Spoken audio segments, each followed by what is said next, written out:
The state of Michigan is back in play. On Thursday, President Trump's lawyer, Rudy Giuliani, announced that the Wayne County Board of Canvassers has, in fact, not certified the vote. Giuliani said there is not only evidence of fraud, but massive fraud in Wayne County, with many times the number of registered voters casting their ballots.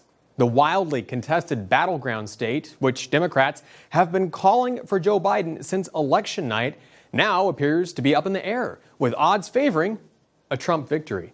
So how did all this happen? Well, with ballot integrity under question in Michigan's most populous county, the two Republican members of Wayne's Board of Canvassers decided not to certify the vote on Tuesday.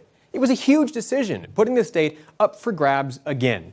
But it also made the two Republicans, Monica Palmer and William Hartman, hugely unpopular among Democrats in the state. And what did the Democrats do? They proceeded to harass, intimidate, and even threaten the safety of Republican members, Palmer and Hartman, and their families, and even released information about where their children go to school.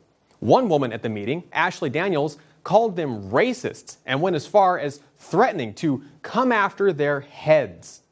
Under that kind of duress, the Republicans buckled and reversed course, agreeing to certify the vote on condition that Secretary of State Jocelyn Benson would conduct a full independent audit of Detroit's questionable precincts. But as it turns out, Democrats basically had their fingers crossed when they agreed to the audit, and after the Republicans certified the vote, Jocelyn Benson turned around and told Palmer she didn't view the agreement as binding. As a result of these threats and the Democrats' failure to uphold their agreement on Wednesday, Palmer and Hartman rescinded their votes to certify the Wayne County elections. They also both signed affidavits saying they were pressured and misled during Tuesday's meeting.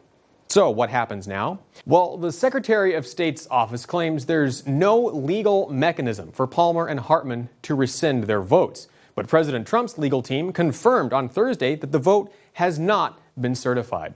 Both Palmer and Hartman have credible and undeniable proof that they were coerced by Democrats into certifying that vote. So the process now moves to the State Board of Canvassers, made up of two Republicans and two Democrats.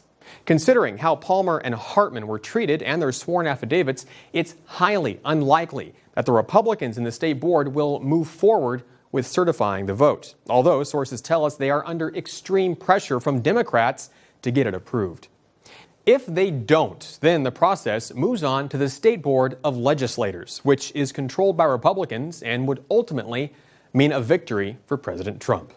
The Board of State Canvassers are set to meet on Monday, and it's their responsibility to certify the result by no later than December 13th. And despite everything else that's going on, President Trump is still taking the time to call and check on the Wayne County canvassers and make sure they're okay. Chairwoman Monica Palmer says that President Trump reached out to her personally to make sure that she was safe after hearing about the threats and doxing against her and her family. Has Joe Biden called these canvassers to check and see if they're okay? No, he hasn't. Because Joe Biden cares more about getting votes, not if his people are intimidating and threatening innocent children to secure his victory. Whatever happens, the people of Michigan and the American people will be watching this process closely because the fate of the nation and democracy itself could hang in the balance. For One America News, I'm Pearson Sharp.